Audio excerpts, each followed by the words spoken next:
Hello, everyone, and welcome back for another episode of the Outdoor Adventure Series podcast. The Outdoor Adventure Series celebrates individuals and families, businesses, and organizations that seek out and promote the exploration, stewardship, conservation, and access and enjoyment of the outdoors. Our guest today is Pauline Frommer. Pauline is the co-president of Frommer Media. She's the editorial director of Frommer's Guidebooks and Frommers.com. She is a best-selling author. Her most recent book is Frommer's New York City 2024, and she is also the host of the Frommer's podcast. Pauline, it is a pleasure to see you again, and I'm so grateful that you agreed to show up on my podcast. Well, I'm excited. Should be fun. It was so nice to meet you at the Travel and Adventure Show a couple of weeks ago. Yes, it was. And you were fantastic up on stage. Now, you delivered your presentation like both days, right? Yeah. And I do a new presentation every year because things in travel, especially since the pandemic, things are changing rapidly. And so, I have to start from scratch every year with the advice I give. I can only imagine because it just constantly changes. And I had my cell phone up, as you had a couple of those slides, and our mutual friend Chezik, who's the executive director of the Outdoor Writers Association of America, he and I were sitting next to each other as we were listening to you on the first day, and I was like taking pictures of, oh, that's a good site because I sit at a computer a lot doing Yeah. coaching, podcasting, and I really do need to travel more. So I think you provided a lot of great advice. Uh, Well, the reason you were taking photos is I try to be green, so I don't give out handouts anymore. So I tell people to take photographs of the things I put up on the screens of like the best search engines for travel, names of different companies that do eco-friendly adventures, that kind of thing. yeah. Now, did you present at all of the travel shows? Because I know there's like about a half a dozen of them or more. There's some coming up. I'll be soon in Phoenix, and the only ones I'm not doing this year are the Bay Area and Atlanta. Okay. You might meet my friend Rick Sayes. He's the podcast host of the Outdoor Biz podcast. So I'll make sure Rick comes up and says hello. Right? So I have to say I'm probably aging myself, but I grew up with Frommer's. I mean, the guidebooks. Um, I know we want to talk about today and what's present, but I'd love if you could, for our audience, share a little bit, maybe a 40,000 foot view of the background of the Frommer's brand. Well, the Frommer's brand all came from my dad, Arthur. Yeah. He's 94 today, and we Oh, run the wow. business together. Okay. Yep, he's still around. And it was all a fluke in a certain way. On the day he graduated from law school, he got drafted into the army. The Korean War was raging, and luckily, the day before he would have been sent to Korea, somebody figured out that he spoke Russian and German. Uh, He was the son of immigrants, and so they had taught him that. He had also studied those subjects in school. And so instead of being sent to Korea, which was a really bloody conflict, in fact, half of the troop that he trained with didn't make it home. So oh, this wow. was the greatest stroke of luck in his life. He was sent to Berlin to work as a spy, but that's another story. And while he was there, he just started traveling all around. It was right after World War II. Europe was still in rubble. And so most of his fellow GIs just stayed on the base. They were nervous about traveling. They thought if they didn't have much money, they wouldn't have a good time because of the state of Europe at that point. And when he would get back to the base, they would pepper him with questions. And so he thought, well, why don't I do a little guidebook? So he wrote and self-published a little book called The GI's Guide to Europe. Mhm. And then and it became a bestseller in the Army. When he got out of the Army, he wrote Europe on $5 a Day, which became the best-selling guidebook of all time. Oh, yeah. And that kind of launched the Frommer Guides. Uh, And uh, since then, we've remained proudly journalistic, which means nobody ever pays to be mentioned in a Frommer's Guide. right. We only mention the places that we think are worth covering. And nowadays, we use local journalists because we think those people are going to be the folks who have the inside track, who are going to really know the destination they're covering. That is amazing, and I'm not gonna mention the other 2 names, but I literally remember your dad on TV, and I always used to love, you know, what he would share about these destinations. It's just, so when I had the chance to meet you, and it's like, "Oh, wow, I know this brand. This is fantastic." And I would imagine the books that are behind you, and for our listeners, behind Pauline is this humongous bookshelf and lots of editions, and I imagine they're all around you. Yeah, Yeah. I'm getting a lot of sunlight in. Yeah. It looks like I'm in heaven. So There you well, you apologies on the lighting. It's getting strange, but oh, anyway. that's but hey, it's all good. Now I have to ask, how did you end up in the family business? Well, I actually was an actor in my teens and Yeah, early 20s. I toured the country in the Broadway National Tour of Les Miserables, okay, and I made a living doing a lot of voiceovers and musicals, mhm, and but always in between acting gigs, along with waitressing. okay, My father would tap me to help him with assignments okay, and, can't even remember the year, but basically the year when the internet became a thing. okay, The people who then were publishing the Frommer's guides asked my father to help create Frommer's.com, oh, wow, and, nobody knew anything about the web, and he brought me along, and I realized that I was enjoying editing and writing more than I was acting, and so okay, I made the switch. I was very lucky to be able to come in with no journalistic background, but I studied at a good university. I studied history and philosophy, and mhm. those 2 things are really great for travel writing. Oh, most definitely, and, being an actress is, an actor is wonderful.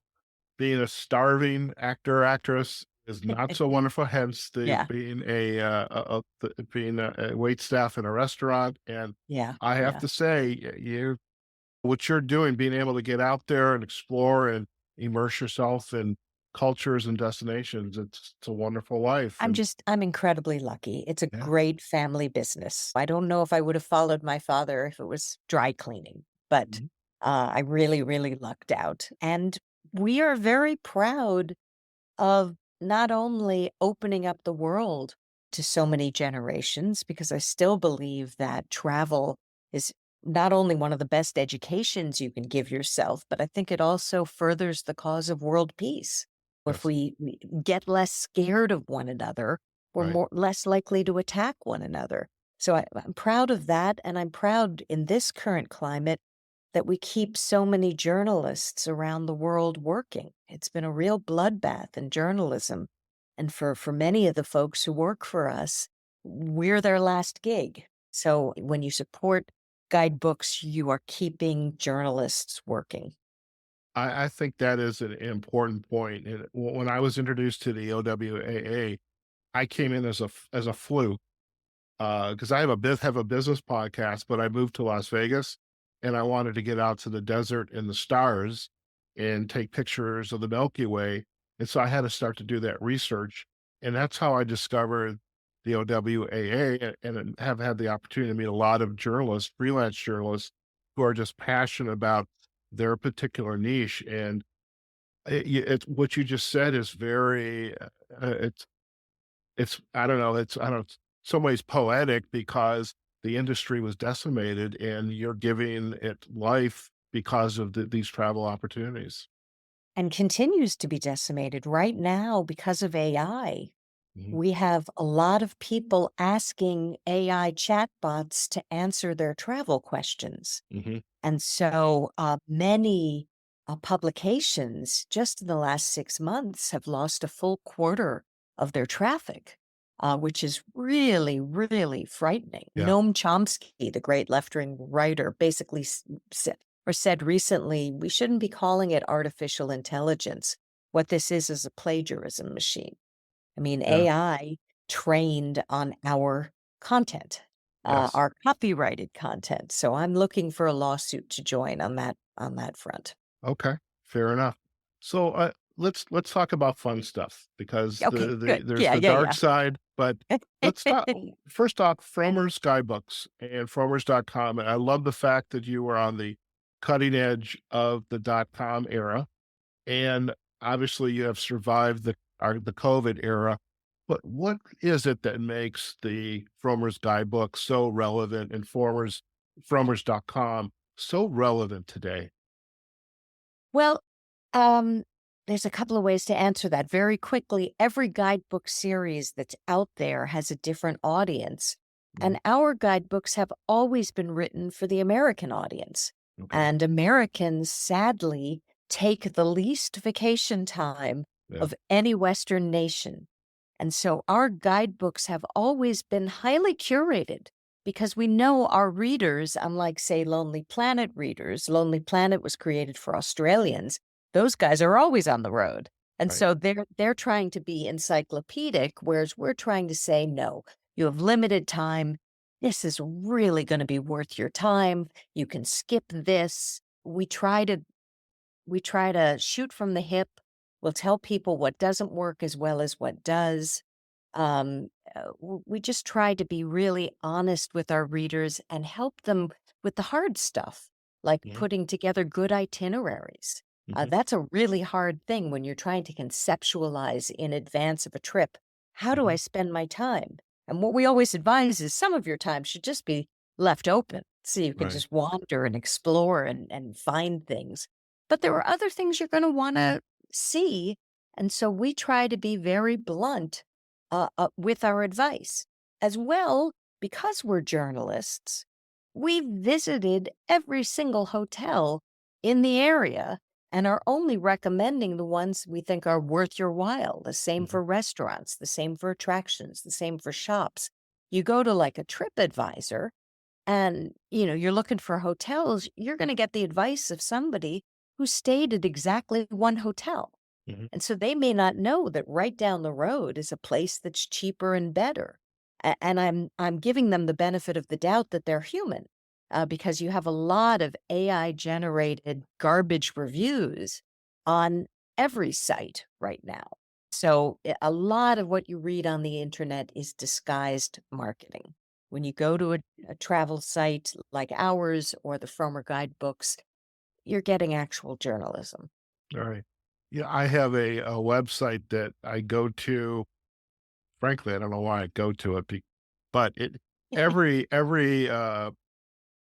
square is a top 10 this, top 10 that, and I know those are all AI generated, and because I live and one feature actually contradicts another feature, and it's just like we're just over, and that's I think leads to the overwhelm. It's like I'm just not going to go anywhere because I'm overwhelmed by the decision I have to make. What advice is provided in the books when somebody wants a what I would call a more immersive experience? Like I love to cook. I love to cook in a kitchen with a trained chef. I love farmers markets. I'm a photographer or an amateur, decent amateur photographer, so I love taking pictures in farmers markets. And how do you also share this type of advice for somebody that wants not just to go to the museums and the covered bridge or the I was just chatting with somebody about a covered bridge in Tennessee, that's why I said that. Um, but how about the more immersive experiences? How do the guidebooks fill that kind of need as well? There's a common cliche in travel writing that people talk about, that people put in their articles. They say, the guidebooks won't tell you this. Well, the truth is, our guidebooks are all several hundred pages long, Yeah. and we need to fill them. And so, for example, as you said at the start, I write the New York City guide. I cover the great farmers markets in our Mm. city. I also tell you about which cooking classes you'll meet locals at and get training from the city's incredible genius chefs. So we have a lot of pages to fill. So Yeah. we're not just covering the top of the pyramid touristically. We're also covering a lot of niche interests in our guides. We have to. We have we've got to fill a thick book. Okay. Speaking of the size of the book, how many pages is a book typically? Oh gosh, it depends on the destination. Like, Okay. let's see, this is our teeny tiny Yellowstone, Okay. and the Grand Tetons, and we made this one especially so that people could put it in their backpack. This is the last edition of France. We actually moved to a new paper, so it doesn't look that big, but it's actually 540 pages Oh, long. wow. So it depends. Okay. Now, a book like your newest one, Frommer's New York City 2024. How long from this idea that, okay, it's time to write it? Well, I guess I would ask this question. How does a book like that come to pass? When does this idea spark that we need to write a new book and the length of time it takes to actually create it and get it published? Well, there aren't many new destinations, and we've Okay. been around since 1957. Okay. So I think the spark and the idea for which destinations to cover came a long time ago. Okay. That being said, in my father's day, nobody went to Belize. Very few people went to Thailand. So in more recent years, we've added those titles.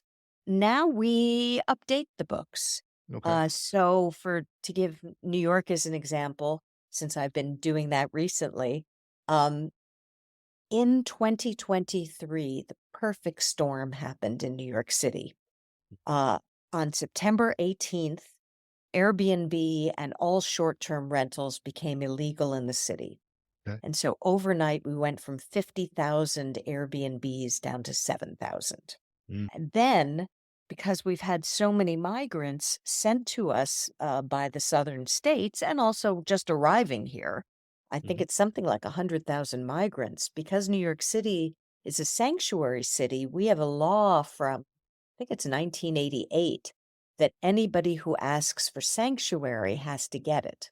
mm, So that has meant that a lot of the cheap hotels that I covered in my book for literally a decade are now being used to house migrants.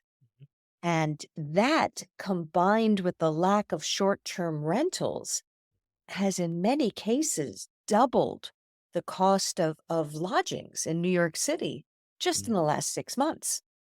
And so to update the book this time, I had to, for the first time, include New Jersey. mm, So I've been driving all around New Jersey. I don't tell them who I am because I want to make sure I see the actual hotel rather than what they want me to see. mhm, And I'm adding a whole bunch of places that you can get to very easily on public transportation mhm, that are going to be more affordable right now than New York City. So that was a vast change to this year's book. Sometimes the changes aren't that big, but there are always new restaurants to write up. There's often new museums. There's hours change. I mean, there's lots to see and do in a dynamic destination like New York City. okay. Now, in your guidebooks, you have overviews, you have the sites, you have backgrounds about the sites, you have photos. Travelers still make mistakes, or they do think, like, what was I thinking? How do your guidebooks help the traveler, somebody like me, because I tend to research everything and then I make my decisions. Y- I don't mind going somewhere and just dropping in, and I can make do, but I'm a planner. But how do the guidebooks help the traveler perhaps prevent some of the more common mistakes that they might make? I mean, how do they be assisted here? I think one of the most common mistake people make is they know what they want to see in a destination, but they don't realize that one place is at point A, which is over here. The next place is over here, and the next place is here. And then so instead of putting together logical itineraries, which group attractions geographically, they just wander all over the place and waste too much of their time just getting places. I think a lot of people also assume that they have to pay more to have a great travel experience. And that's not always the case. You can often get a really nice hotel for half of what you'd pay at a luxury hotel. And then you have more money to do the things that are, frankly, more important. I mean, you're unconscious for most of the time you're in a hotel, so Right. long as it's well located and clean and quiet so you can Mhm. sleep. You may not need to spend as much. And so we try and give our readers the tools to be smart in how they go at it.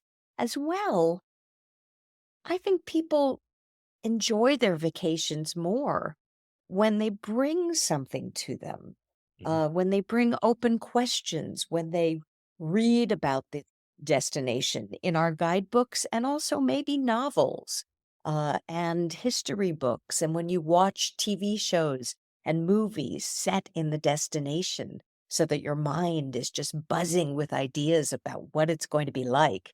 Too many people think, oh, I'll just drop in and then they find it disappointing. They don't they and it's because they haven't done any background and they assume someone in the destination will be able to explain everything to them. And that's not always the case. I mean, you go to a place like Thailand or Vietnam, you're going to be spending a lot of time in temples. Mm. And if you don't understand what you're seeing, you're going to be bored to tears. Mm. So bringing some knowledge to it really helps. The same for outdoor vacations, quite frankly. Knowing about what mind blowingly wonderful creatures redwood trees are when you go to Redwoods National Park, as I did 2 years ago, it's all that more engaging. Mhm. Sure. So I'm curious, speaking of these locations in Europe, Asia, Redwood, how has Frommer's responded to the needs of tourists that have phy disabilities, physical challenges, sight, mobility? How have you kind of addressed those needs? We have a lot of articles on fromers.com Mhm. about that. And in every book, we have a section in the back giving tips to different types of travelers. So, Mhm. travelers with mobility, female travelers. Fromers was the very first guidebook, mainstream guidebook series to include advice for LGBTQ travelers. Mm. We recognize that travel isn't a one size fits all activity, that sometimes specific advice is needed, and so we do our best to include that. We probably could do better. Okay. And I know you also have your annual guidebooks, the best places. And I was looking at it online, but what can the reader or visitor to the website expect from the 2024 Our for? best places to go list, Yes, we have guidebook writers all over the world. right. And we poll them and say, what places are going to be especially visit worthy in the Mm. coming year?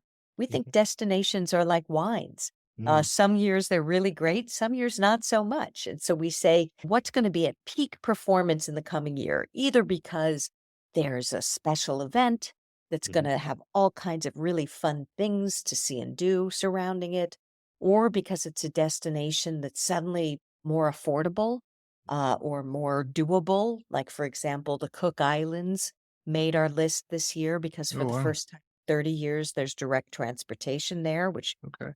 is game changing, Yeah. or that could be a dupe for another destination. Mm. So a destinations that's getting overloved, that's now too expensive. Well, this other destination is just like it. Okay. So I am curious, and well, this is a little, that's not really a gotcha question because I know you're going to know this answer. But is there one destination that maybe not annually, but consistently is at the top of the list? Or is that on this list of best Oh, we places? we try to change it every year. We don't Oh, wanna okay. bore our readers, so Okay. there's no one destination that makes the list year after year. I All can right. say there's one destination that is most popular in terms of our coverage and in Okay. terms of our guidebook sales.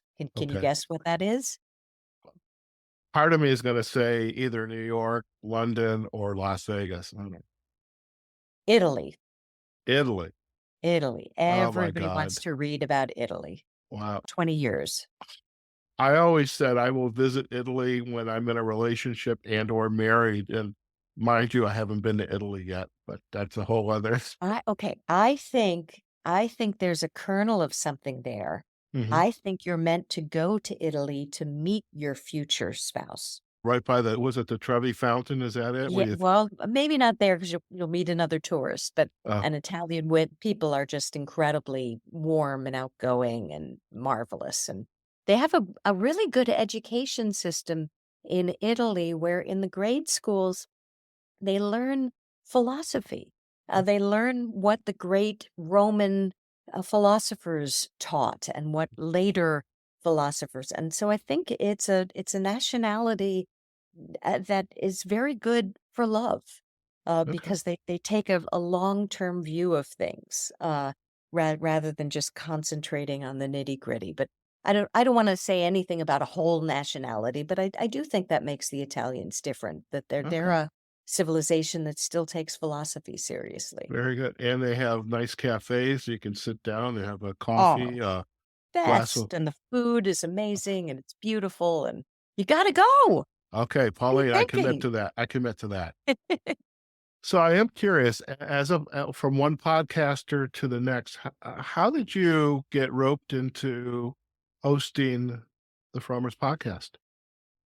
Well, I was on radio for a good 20 years, and my father and I used to do the show together. People tuned in to hear us argue Mhm. because we would disagree about things, and people No. loved it.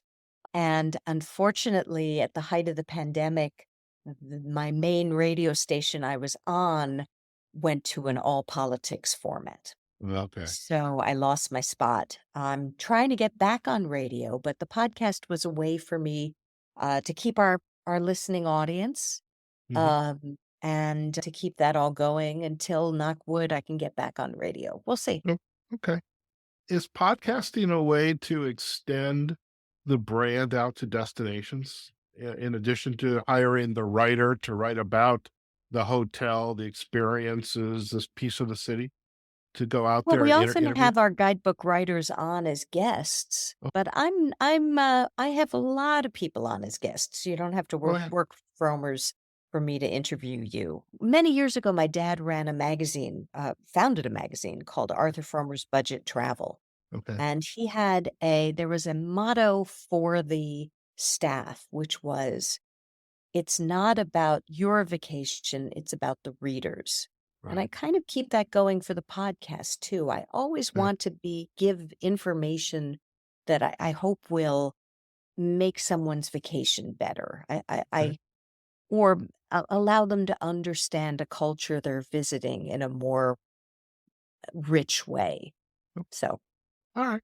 Well, I I think that is fantastic philosophy, and it is about the experience. And I certainly hope this episode we've shared things with our listeners that, oh wow. And so I that's a hope mark so. of a good episode. So I am curious also, and not to get fully back into politics, but uh, I tend to be on the progressive side of the political spectrum, and there was a lot of talk about just transportation infrastructure here within the US, and I'm wondering how the this bill and the millions, billions that are gonna get funneled into this into the US, how is this going to improve travel and make what we do, what we're interested in, what we wanna see, I don't know, this more Yeah. open up the doors Well, for us? yeah.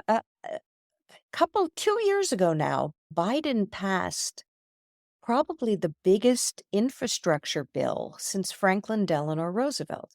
I mean, it really was an extraordinary bill that is going to funnel billions into both green technologies and transportation.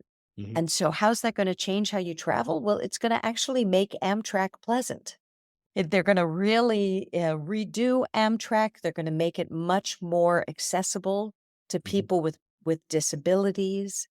There's going to be better eating options, but that's just the tip of the iceberg. and Mhm. there's gonna be more high-speed trains, more, Mhm. Amtrak places that it's going, Mhm. but also getting to and from the airport. There's a whole bunch of projects in the transom, Mhm. to create public transportation options that are green. So when Mhm. you fly into a city, you're not stuck taking a really expensive taxi. So those are just two of the ways. Was really kind of shocking to me that that bill passed, with all that was in it, and it's really gonna make life in so many ways. They're gonna overhaul the oh my goodness, what is it called? The guidance system for planes. Okay. Oh, what is that called? The people in the towers. FAA. The FAA, they're gonna rehaul Yeah. their whole system. The system currently is based on the early years of aviation Right. when when pilots were being guided by bonfires Mhm. set on land. So, basically, they had, electric, replacements for the bonfires, but in this era of GPS, our pilots aren't using that really. And That's crazy. so it's crazy, and so the FAA is gonna be totally overhauled, and that'll make things safer. I love it. It's funny, at the Denver show where I met you, I did fly in from Las Vegas to Denver. I love the train that takes you from the airport downtown into Union Great. Station. You know, Yeah, for yes, I had to wait an extra half hour, but, a $10 train ride versus a $50 cab ride, yeah. that's a big deal. That allows me to put more money into other pockets I did and, the same cash for thing, it was pleasant, it was yeah. clean, it was great. Yeah. And there was a posting this today on Facebook. A friend of mine who's very much an international traveler, he was sharing an infographic about the speed of the most advanced trains, the maglev trains, like in Japan and China, in Europe, and then you have the little Amtrak train. And I had friends that were on the Amtrak going from Seattle back to Denver, where they caught a plane, but I would just love to be able to travel by train from point A to point B, go out there, Oh, spend great. a day, come back. Yeah. No, it's It's gonna be life-changing. Unfortunately, most of those projects, they're not yet fully in place, but mhm. I think in a couple of years, people are gonna look back and Uh, realize how important that bill was. I certainly agree with that as well. Pauline, I really appreciate you taking the time to be on our podcast. Before we leave, though, this is maybe again putting you on the spot, but you have such a great history with your dad and what he has done. And again, it brought back a lot of memories because I can literally picture your father on TV. And the guidebooks, I mean, we don't even have bookstores anymore, but the used bookstores, your guidebooks are there. And We have bookstores. Barnes& and Nobles apparently is gonna be adding 50 new bookstores in the next really, year. That they're doing much better than they were. So I okay. knock wood, and the indies, we all gotta support them. Those are great Yes, community places, so of support your course. local bookstore. Of course. So, what would you like? What piece of advice from your experience as travel as a writer in helping individuals like me do the planning, take advantage, and get off the beaten track just a little bit? But what advice would you give to our listeners who want to say embark on an adventure, but are just really not sure how to get started? Wow, there's a lot of ways to answer that. I'm a member of a group on Facebook called Girls Love Travel, Uh, and there's a million people in that little group. It's not a yeah. little group, it's a big group, and somebody wrote that they were always wanted to travel, but they're a shy person. They always feel like an outsider. And think maybe one of the ways to get yourself out there is to remind yourself that everybody feels like an outsider, that we may have different levels of shyness, but in certain ways that exists in all of us, Mhm. and that you get an endorphin rush when you talk with somebody, even if that person is a stranger. Mhm. So pushing yourself forward, going into another, um, I don't know, another culture or community, you can discover different parts of yourself. Mhm, You can be proud of yourself for overcoming shyness. mhm, You can be a different person than you would be at home. mhm. There are so many incredible benefits to travel. The planning is a big part of it. Just get a good guidebook. We will not steer you wrong.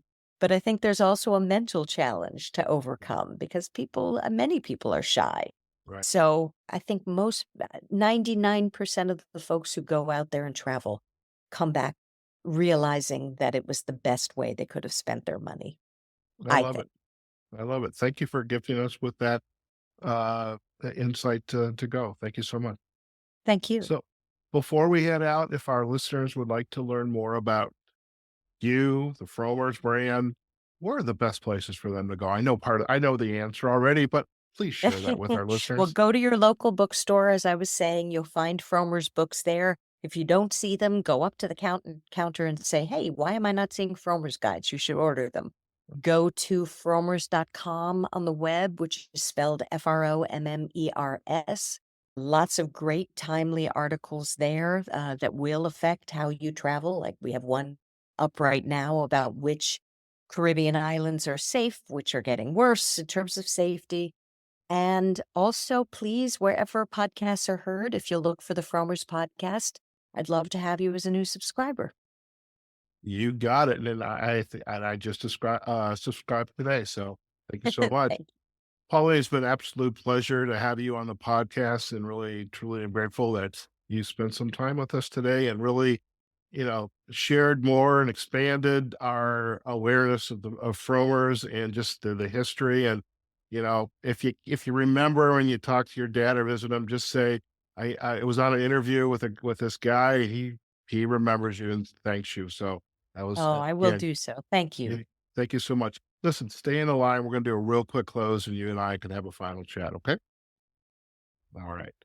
Okay, folks, what a great episode with Pauline Frommer, co-president of Frommer's Media, executive director of Frommer's Guidebooks, and the author, best-selling author of Frommer's New York City 2024, podcast host and entrepreneur and world traveler, and just so much great information today. We really appreciate her making the time to visit with us. And again, I want to thank my friend Ches from the Outdoor Writers Association for making that introduction. And what I didn't, if people don't know it already, I'm a very opportunistic podcaster. So of course, I want to go up to Pauline and say, "Hey, would you like to be on my podcast?" And so it all worked out. Now, do go out to their website at frommers.com. Check out the podcast, and we'll have backlinks to it as well as to all of the social sites: Facebook, Instagram, Twitter, etc. And as for us, you can find us on the outdooradventureseries.com website. We'll have all the show notes, backlinks, maybe even some photos. Well, I haven't asked Pauline yet to share some photos with us. I'll have that conversation afterwards. You can find us on Facebook and LinkedIn. We're also going to have part of the video of this episode up on YouTube, as well as the full audio episode on YouTube. And of course, wherever you listen to your podcast, please like it, share, comment, and let us know what you think of today's episode or any other. And of course, wherever you are, whatever you're doing, go out there, have a phenomenal day, and we will see you on a future episode of the Outdoor Adventure Series podcast. Take care now.